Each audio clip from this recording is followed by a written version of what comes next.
예, 언제나처럼 신율의 뉴스 정면 승부. 첫 순서는 오늘 하루 중 정치 뉴스 알아보고 분석해보는 뉴스 인앤아웃으로 시작할 텐데요. 오늘도 자칭 최고 인기 아나운서라고 얘기하는 YTN의 이우영 아나운서 함께하겠습니다. 안녕하세요. 안녕하십니까, 이우영입니다. 예. 저는 그렇게 말한 기억이 없습니다. 예, 또 네. 이거 가짜 뉴스요? 네. 그죠? 저는 기억이 나지 않습니다. 네. 그래요. 기억이 나지 않는다. 네. 그 바로 그거예요. 네. 잘 알고 있어요. 근데 내가 기억이 안 나는 게 아니고 잘못 말씀을 드렸어요. 네. 오늘 연결하실 분은 더불어민주당 박주민 의원입니다. 박주민 의원은 또 잘 아다시피 원내 수석이 이번에 되셨죠. 네. 홍익표 원내대표 체제하에서 저희가 오늘 이 또 마침 이 뭐죠? 강서구청장 보궐선거. 미안해요. 그 네. 동네를 내가 네. 사는 동네인데 그죠? 네. 예. 그래가지고 그런데 지금 그거 아세요? 몇 %인지? 현재 제가 잠시 후에 말씀드리려고 했는데 42.1%입니다. 42.1% 오늘 몇 % 했죠? 한 오늘 20% 했네. 네. 예. 자, 이 얘기도 이 의미도 제가 나중에 또 얘기해 드릴게요. 네, 예, 예. 알겠습니다. 자, 그럼 우리가 언제나처럼 하는 말을 오늘 하면 안 돼요. 그렇죠. 오늘 다른 얘기를 해야 돼요. 그렇죠. 그렇죠. 네. 해보세요 한번. YTN 라디오 듣고 계시다 청취 인증을 해주시면 저희가 선물을 준비해 놓고 있습니다. 청취율 조사 기간이거든요. 02로 시작되는 전화 오면 받으셔서 YTN 라디오 94.5MHz YTN 라디오 잘 듣고 있다. 특히 신율의 뉴스 정면 승부 잘 듣고 있고 이우영 아나운서 목소리가 참 잘생겼더라 이렇게 말씀해 주시면 감사하겠습니다. 네. 저 우리 김우성 PD님이 지금 뭐라고 쓰셨는지 아세요? 뭐라고 쓰셨죠? 정면 승부 청취율이 높을 수밖에 없는 이유 돌림자 때문인데요. 청취율, 신율 뭐 이런 게 있다는 거예요. 예? 아니 사람이 좀 호응을 할 때 평소에 호응을 잘하는데 지금은 호응을 잘 못하는데 네. 아주 참 정말 얘기한 사람이 뭐가 됩니까 이렇게 되면 죄송합니다. 아니 와 그래요 이게 좀 네. 이게 액션이 와야죠. 다시 해보겠습니다. 그런가요? 네. 진짜 그럴 것 같아요. 네. 뭐 이런 거 있잖아요. 정말요. 네. 참. 근데 이제 잠시 후 8시면 또 우리가 이 최종 투표를 할 수가 있는데 지금이 5시 4분 41초 지나고 있거든요. 근데 5시 4분 41초면 아직 본격적인 퇴근 시간이 안 됐는데도 그렇죠. 22%가 됐다는 건 그 얘기는 좀 나중에 하기로 하고 그리고 청취율 조사 기간 그 얘기도 해주셔야죠. 지역번호 02로 걸려오는 거 그리고 2천 몇 번이라고 될 수도 있고 6천 몇 번일 수도 있고 이게 정확하진 않아요. 네. 하지만 이런 전화를 받으셔가지고 뭐 들으셨어요? 그럼 신율의 뉴스 정면 승부 들었습니다. 이렇게 말씀해 주시면 간단하게 됩니다. 그럼 여러분의 간단한 말 한마디가 저희한테는 아주 큰 울림이 되는 거 아니겠어요? 맞습니다. 특히 이제 저하고 이우영 아나운서한테. 네. 그죠? 정말 부탁드리겠습니다. 예. 네. 신율 청취율 쉽게 외워달라고 또 우리 김우성 PD님이 또 이렇게 지적을 해주셨네요. 네. 예, 고맙습니다. 물론 02로 시작되는 전화 받으셨는데 그 받은 그 수화기 너머로 금융감독원 모모 팀장입니다. 이런 내용의 전화가 오면 요새는요 네. 한술 더 튼데요. 어떻게 얘기를 하냐면 저희는 뭐 이렇게 그 보이스피싱처럼 뭐 개인정보 이런 거 전혀 물어보지 않습니다. 이러고서 나중에 물어본다는 거예요. 예? 그리고 이제 그 전 단계 좀 이 시끄러운 데서 받으시면 이 증거로 효력이 없으니까 좀 조용한 데 가서 받아주십시오. 이렇게 한다는 거 아니에요.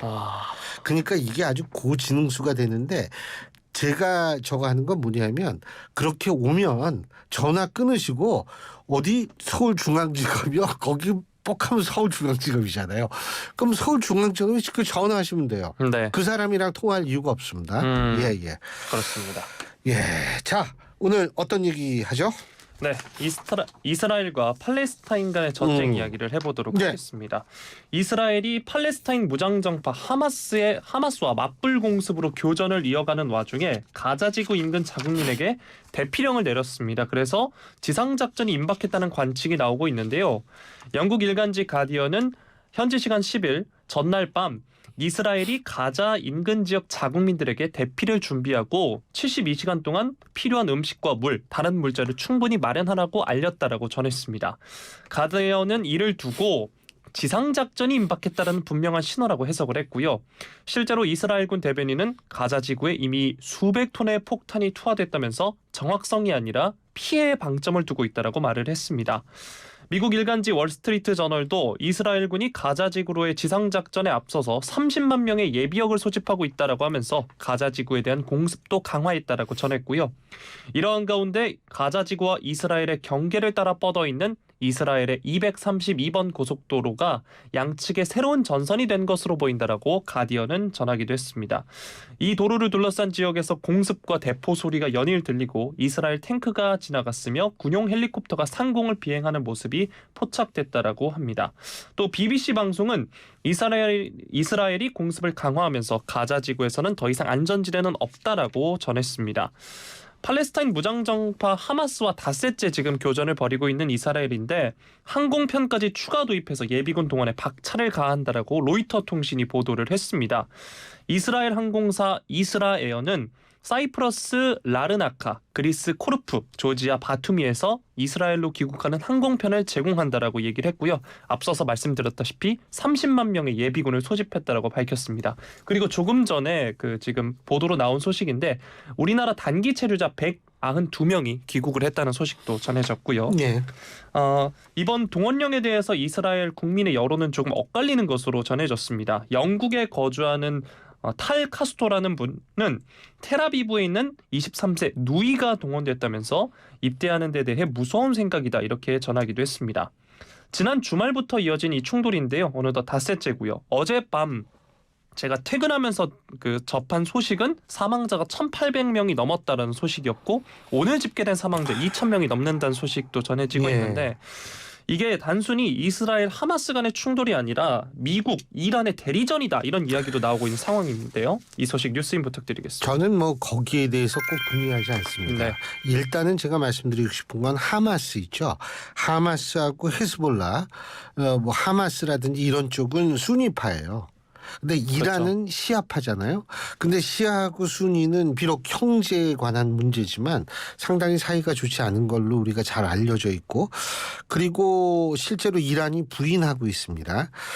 그렇기 때문에 우리가 지금 여기서 오히려 주목을 해야 되는 것은 어떤 거냐 하면 실제로 이 헤즈볼라가 과연 참전할 것인가 라는 그 부분을 우리는 좀 주목을 해야 될 것 같아요.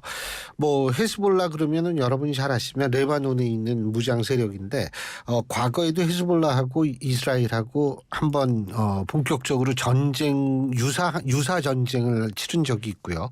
그때 제 기억으로는 이스라엘 병사가 한 200명 정도 사망을 한 그런 또 일이 있었는데 헤즈볼라가 참전을 만일 하게 된다면 이게 아랍 문제로 이게 또 대두가 될 가능성을 전 배제할 수 없다고 보거든요. 여러분 잘 아시겠지만 이란은 아랍이 아니라 페르시아 민족이죠. 그러니까 좀 민족이 다른데 이게 아랍 민족주의가 대두가 된다면 저는 얘기가 굉장히 복잡해질 것 같은데 우리가 조금 주목해야 될 게 사우디아라비아 같은 경우에도 팔레스타인에 동조하는 성명을 냈다라고 얘기하지 않습니까? 그래서 상당히 좀 이런 부분이 좀 주목할 필요가 있다. 그래가지고 일각에서는 이런 생각을 하시는 분도 있을 수 있어요.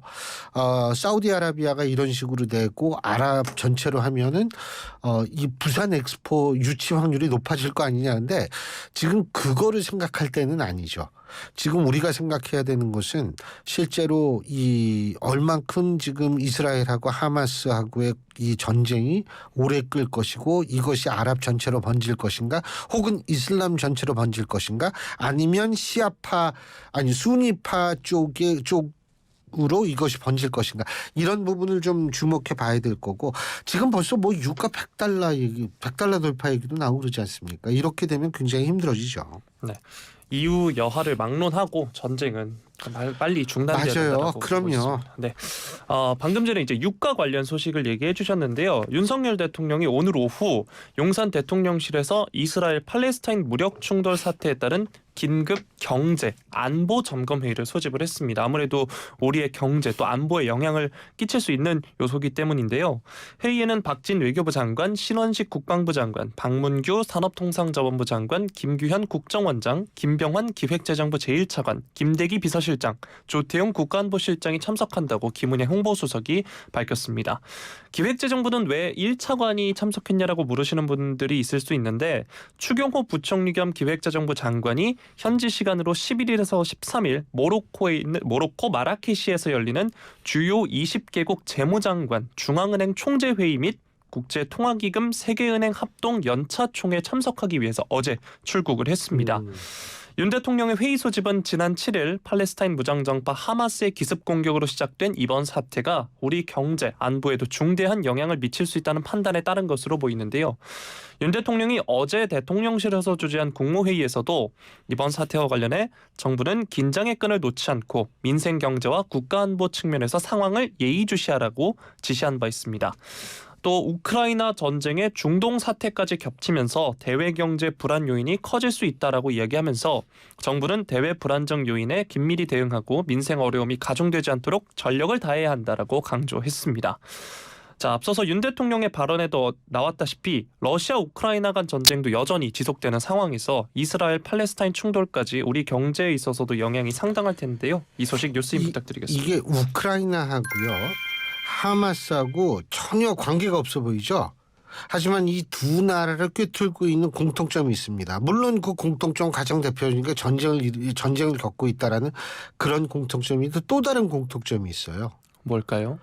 북한이 무기를 제공했거나 하거나 제공했다는 의혹을 받고 있는 두 나라가 지금 전쟁의 한쪽 편에 있다라는 겁니다. 네. 그러니까 하마스 같은 경우에는 예전부터 그 북한의 무기가 글로 흘러 들어갔다. 근데 물론 북한이 직접 하마스한테 무기를 팔았다는 의미는 아닙니다. 북한이 다른 나라의 무기를 팔았는데 그 나라를 통해서 하마스로 들어갔을 수도 있는 거고. 하지만 어쨌든 하마스가 북한의 무기를 가지고 사용할 확률이 있다라는 보도가 지금 잇따라 나오고 있고요. 네. 우크라이나 같은 경우에는 이미 북한제 무기가 발견이 됐잖아요. 네. 왜냐하면 러시아로 넘어가는 무기를 우크라이나에서 뺏어가지고 그거를 이제 사용하는 이런 장면을 많이 보셨을 거예요. 그러니까 러시아 우크라이나 전쟁, 우크라이나 러시아 전쟁과 하마스하고 이스라엘 전쟁, 이스라엘 하마스 전쟁의 공통점은 한쪽에 북한이 무기를 대주고 있다라는 게 이게 공통점이라는 거예요. 자, 그렇다면 실제로 북한은 여기에서 더욱더 이른바 공공의 적이 될 가능성이 높아지는 거죠. 예? 높아지는 거고 이렇게 된다면 이게 경제적인 문제뿐만이 아니라 제가 어제도 잠시 말씀을 드렸지만 이 안보에 관한 문제로 또 전개가 될 가능성도 있거든요. 그렇기 때문에 이런 점을 좀 집중적으로 우리가 보고 더군다나 이제 어제도 제가 잠깐 말씀드렸죠. 북한이 학습 효과를 얻을 수가 있다. 네. 학습 효과 얻을 수 있게 되면 그런 것도 사실 좀 그 대비를 해야 되고 우리가 지금 이게 단순하게 좀 멀리 있는 중동 지역에서의 이스라엘, 하마스 이 소위 말하는 그쪽에 있어서의 분쟁이다라고 이거는 절대로 생각할 수 없다라는 생각이 들고요. 또 하나는 뭐냐면 지금 뉴욕타임스에도 그 얘기가 나왔는데 이게 바이폴라에서 모노폴라 그러니까 양극 체제에서 다극 체제로 옮기는 시발점이 될 수 있는 것이 우크라이나가 아니라 하마스 이스라엘 전쟁이다. 이런 얘기도 나오거든요. 그러니까 미국이 지금 우크라이나도 지원을 해주죠. 이스라엘도 지원해줘야죠. 사실 힘에 겨울 수가 있어요. 이렇게 되면 실제로 일극 체제가 갑자기 다극 체제로 변할 수도 있는 가능성도 배제할 수 없는 거고요. 또 다른 우리가 무력 분쟁도 발생을 한다라고 가정했을 때는 미국은 굉장히 힘들어질 수 있는 거기 때문에 제가 볼 때는 우리나라에서도 이 자체적으로 우리의 이 군사 능력을 북한 물론 재래식 무기는 우리가 훨씬 우위지만 그런 얘기가 다시 나올 가능성이 있어요. 우리가 핵 문제를 어떻게 할 것인가 이런 문제가 저는 논의될 가능성이 높다고 봅니다. 네.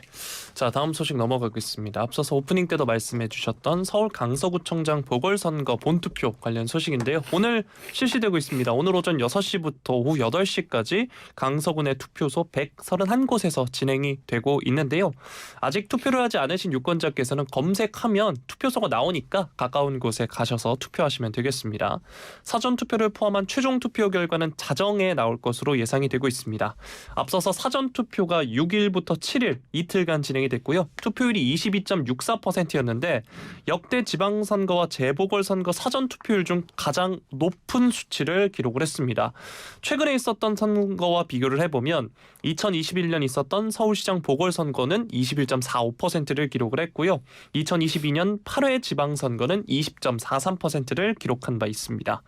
앞서 여야가 마지막 선거운동 날인 어제 자당 후보에 대한 지지를 당부하면서 지지층 결집을 호소하기도 했고요. 이번 보궐선거 후보는 민주당 진규훈, 국민의힘 김태우, 정의당 권수정, 진보당 권혜인, 녹색당 김유리, 자유통일당 고영일, 기호순이었고요. 모두 6명입니다. 현재 투표율은 5시 기준으로 42.1%를 보이고 있습니다. 일단 여당인 국민의힘은 5%포인트 내 박빙 승리를 예상을 하고 있고 민주당은 진교훈 후보가 2자릿수 이상 득표율 차이로 승리할 거다 기대하고 있는 상황인데요. 승패에 따른 당내 지형 전망은 어떻게 보시나요? 글쎄요. 이게요. 제가 어제도 말씀드렸지만 이게 뭐 총선 때까지는 가지 않습니다. 6개월 후까지 보궐선거가 그 정도의 영향은 안 미치는 거고. 근데 당내 지형에는 영향을 미칠 수가 있는데 단지 이제 지금 사실은 좀 민주당이 이길지도 모른다라고 예상하는 기자분들이 많아요. 저 오늘 기자분들하고 굉장히 많이 통화를 했는데 제가 전화한 게 아니고 멘트 깔려고 그렇죠. 저한테 전화가 온 건데 근데 반드시 그렇다라고 생각하진 않고 결과는 아무도 알 수 없다. 특히 저는 뭐냐면 우리가 단순하게 40% 넘으면 민주당이 유리하고 뭐 이런 식으로 얘기를 하는 사람들이 있는데 전 거기에 동의하지 않습니다. 뭐냐면 퍼센테이지가 투표율이 얼마나 되는지 보다도 더 중요한 게 뭐냐면 사전 투표율이 높은가 본 투표율이 높은가를 비교를 해봐야 된다라고 저는 봐요. 왜 그러냐 하면 이 보수층들은 대부분 이 상당수가 이 사전 투표를 좀 기피하는 경향이 있어요. 그래서 이제 본 투표에 주로 가서 많이들 하거든요. 그렇기 때문에 만일 오늘 투표율이 높다면 보수층도 만만치 않게 투표를 했구나라는 그러한 이 추론, 합리적 추론이 가능하게 되고요. 그렇기 때문에 지금 42.1이면은 오늘 한 20% 했다는 거 아니에요. 그렇죠. 아직은 본투표 숫자가 더 늘어날 가능성도 있는데 어쨌든 지금까지만 보면 20% 정도 했다는 건데 20% 정도면 만만치 않은 숫자거든요. 제가 볼 때는 이거는 정말 11시 보통 우리가 10시 반에서 11시에 결과가 나온다 그러는데 그때까지 좀 기다려 봐야 되는 거고 이게 박빙으로 누가 이기든 박빙으로 끝나면 박빙으로 끝난다고 하면 국민의힘은 타격이 그렇게 크지는 않을 거예요. 원래 민주당 강세 지역인데 그럼 민주당이 타격이 있느냐? 박빙으로 김수환 차로 이기면 거기 타격 없어요. 거기는 제가 볼 땐 민주당은 설사 만일 진다라고 가정을 한다 하더라도 당내 역학 구도는 전혀 변화가 없을 겁니다. 이재명 체제가 워낙 공고하게 들었기 때문에 단지 이런 차이는 있을 거예요. 압도적으로 이기게 되면 민주당이 이긴다고 한다면 사실은 비명계들은 상당히 좀 긴장할 수밖에 없는 상황이 될 수 있을 거고 뭐 박빙으로 이기거나 혹은 지거나 하면은 조금 목소리는 나올 수가 있겠죠. 하지만 권력 구도 자체는 그렇게 큰 변화는 없을 거고 반대로 국민의힘이 큰 표차로 졌다. 이렇게 되면 아마 비대위 얘기가 서울 수도권 원외 당협위원장 중심으로 상당히 거세게 나올 확률이 있다라고 생각이 듭니다. 네, 여야 어떤 후보가 당선이 되건 공통적인 공약들이 있었거든요. 그 공약들이 어떻게 실천되는지 강서구 주민으로서 한번 살펴보도록 하겠습니다. 공약도 보셨어요? 아, 그럼요. 어이. 자, 다음 소식 살펴보겠습니다. 나는 공약 보고 투표한 적이 그러고 보니까 없는 것 같아요. 네. 참. 자, 국가보훈부가 오늘 광주시 등의 정일성 기념 사업을 즉각 중단하고 이른 시일 내에 이미 설치된 정일성 흉상 등 기념시설도 철거할 것을 권고를 했습니다. 박민식 보훈부 장관이 오늘 서울보훈청에서 기자회견을 열었는데요. 정일성은 6.25 전쟁 당시 북한 인민군과 중공군의 사기를 북돋은 팔로군 행진곡과 조선인민국 행진곡 등 군가를 작곡했을 뿐만 아니라 직접 적군으로 남침에 참여해서 대한민국 체제를 위협하는 데 앞장선 인물이다라고 하면서 광주시 등의 정일성 기념사업 부당성을 지적을 했습니다. 광주시에는 기념사업의 일환으로 정일성로, 이게 도로명이고요. 또 정일성 거리 전시관이 조성이 돼 있고요. 전시관 내에 이 흉상이 설치가 돼 있습니다. 또 정일성 역사공원 조성 사업과 정일성 전시관 조성 사업도 현재 추진하고 있고요. 또 전라남도 화순군에는 정일성 고향집 전시관이 있고 화순군 소재 능주초등학교에는 정일성 흉상과 벽화 등 기념시설이 설치가 돼 있습니다. 박 장관은 정일성 기념 사업이 헌법 제1조 국가보훈기본법 제5조 국가유공자 등 예우 및 지원에 관한 법률 제3조 등에 따른 대한민국의 정체성을 부인하고 또 호국 영령과 그 유가족의 영예를 훼손하는 것이다라고 지적을 했고요. 구체적인 지방자치법도 들었는데 제184조를 근거로 광주시 등의 이를 즉각 중단하고 기존 사업에 대해서도 시정을 권고할 것이라고 설명을 했습니다. 이 지방자치법 184조가 중앙행정기관의 장이 지자체 사무에 대해 조언 또는 권고나 지도할 수 있다고 규정을 하고 있는데요. 또 지방자치법 제188조를 보면 지자체장의 명령이나 처분이 법령을 위반하거나 공익을 해친다고 인정될 경우 주무장관이 서면을 통해 시정을 명할 수 있다라고 규정을 하고 있습니다. 이 시정 명령을 즉각 발동할 것이다 이렇게 이야기하기도 했는데요. 한편 광주시는 국가보훈부의 권고 또 시정 명령 방침에 수용할 뜻이 없음을 밝혔습니다. 오늘 입장문을 냈는데요. 정일성 기념 사업이 88년 노태우 정부 때부터 35년간 지속돼온 한중 우호 교류 사업으로 위법한 사항이 없다라고 했습니다. 또 관련 시설이 있거나 앞으로 계획 중인 광주 남구, 동구, 전남 화순군 등 기초 단체들도 동향을 주시하면서 대책 검토에 착수했다라고 하고요. 정일성 기념 사업을 둘러싼 광주광역시 그리고 국가보훈부 간의 마찰 어떻게 보고 계신가요? 글쎄요. 뭐 여기서의 핵심은 사실 정일성이라는 사람이 과거 6.25 한국전쟁 때 이 북한군의 일원으로 우리나라로 내려왔던 사람이잖아요. 그리고 이 사람 같은 경우에는 나름대로 우리나라의 뭐 옛날 악보라든지 이런 것들을 갖고 갔다. 그 정일성이라는 사람의 부인이 나중에 그거는 다시 우리나라에 기증을 했다고 하는데, 근데 저는 뭐 딴 거는 모르겠는데. 일단 이 사람이 이 독립유공자냐에 대해서는 아직 논란의 소지가 있는 것으로 알고 있어요.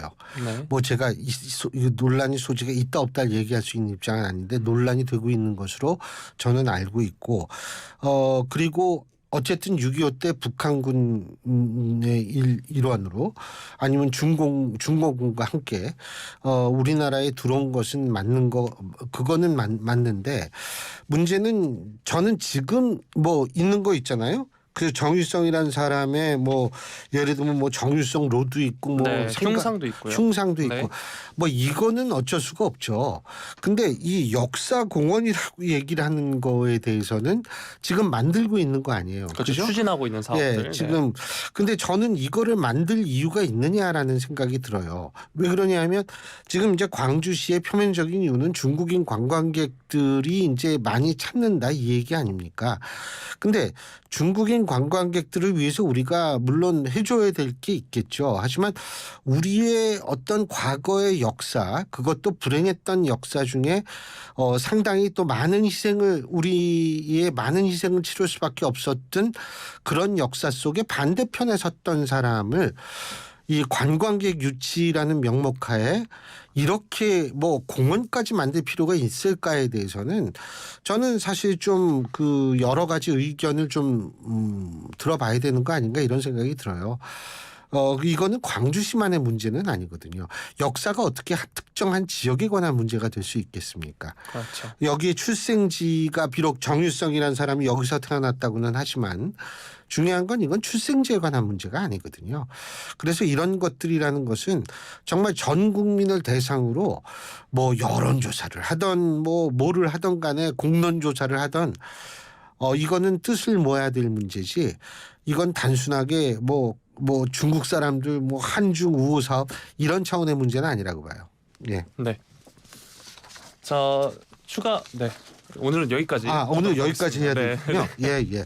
아유, 또 저 대신에 시간도 잘 봐주시고. 아닙니다. 여러모로 진심으로 감사드립니다. 감사합니다. 예. 네. 우리 청취를 위해서 화이팅. 화이팅. 예. 네. 자, 지금까지 YTN의 이우영 아나운서였습니다. 고맙습니다.